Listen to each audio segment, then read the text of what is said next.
Good day. Andito ako ngayon sa S-Residence Building sa condo unit ng aking client. So, ang scope of work namin today is a fit-out project. So, kasama dito yung cabinets, media wall, and platform bed para sa bedroom. So, today is our last day. At mayroon pa kami konting finishing touches and some retouching. So, pasok tayo.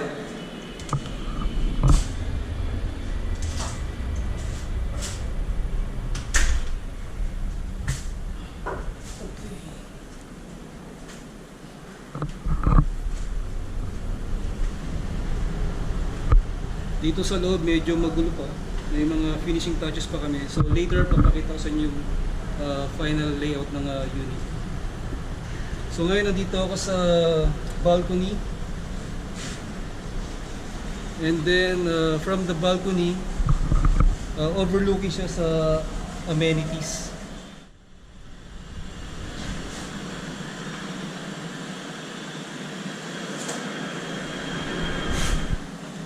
Maganda rito, parang masarap tumira talaga. So guys, sandali na lang at later matatapos na kami. And then samahan nyo ako, i-tour ko kayo sa finished product ng aming project.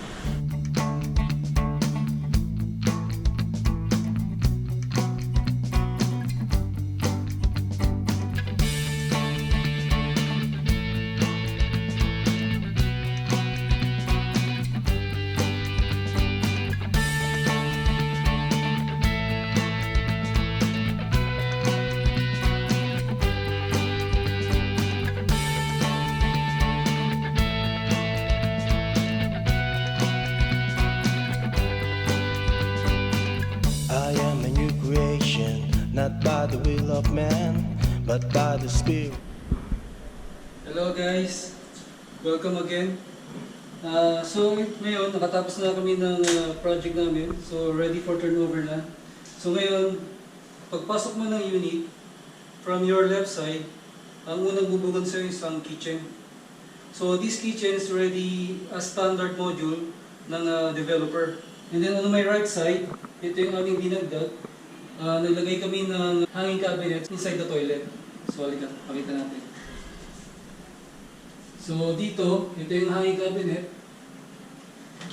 Pag bubuksan mo siya, just push the door, and then, pwede mo na siya buksan. Pwede sa kabila. And then, close na.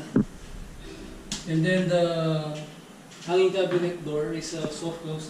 Okay, soft close. And also we put also two lights under the cabinet. Yung ilaw namin is 3 colors. Okay. So now let's go to the pantry. Ito naman ang pantry cabinet. So ito is provision for the microwave. And then dito ang provision for the refrigerator. And then above this one is the storage cabinet. Okay. And then soft close. Alright. And ito naman ang ni-request din ng client. Ito ang pantry cabinet. So here, ito meron ditong showcase. Pwede sila maglagay ng, ito sample lang just to show the height of this niche.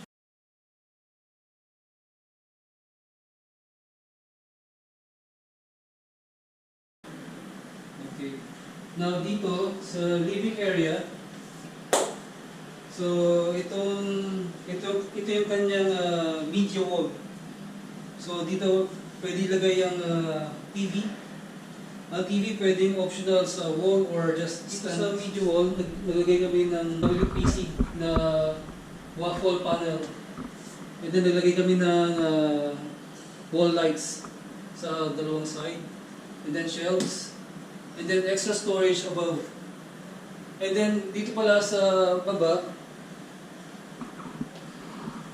dito sa area dito, maglalagay si client ng dalawang ottoman stool. So pwede niyang hatalin dito.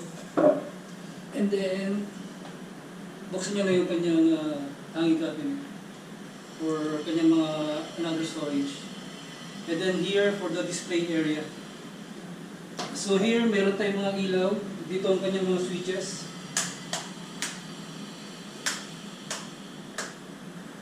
Okay.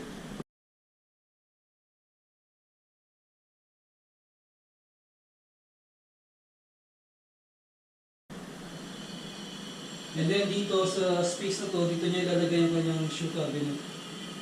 And then a mirror. Alright. So now, pakita ko sa inyo yung bedroom. So pagpasok mo sa bedroom, ito yung kanyang bed. And then, dito sa bed na to, since maliit yung space, kinuha ko yung portion nito para kanyang side table sa night.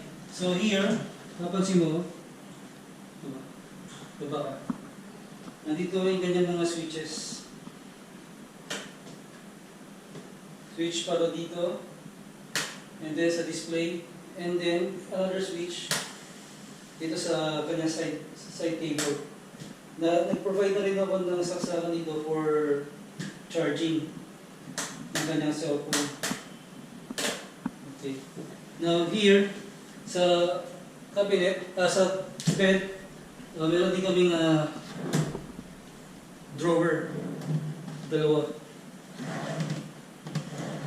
Okay. Now here sa cabinet naman, dito meron din kaming provided na switch para sa lights. So hanging shirts din dito folded shirts. Sa kabila naman, puro folded din dito. Okay.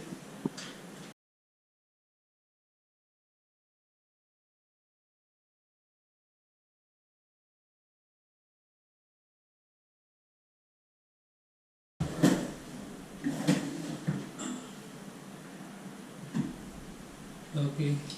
So that's it. So that's it, guys. Thank you for watching. Sana naka-inspire ng video ito sa inyo. And stay tuned for more videos to come. Thank you and God bless. Bye.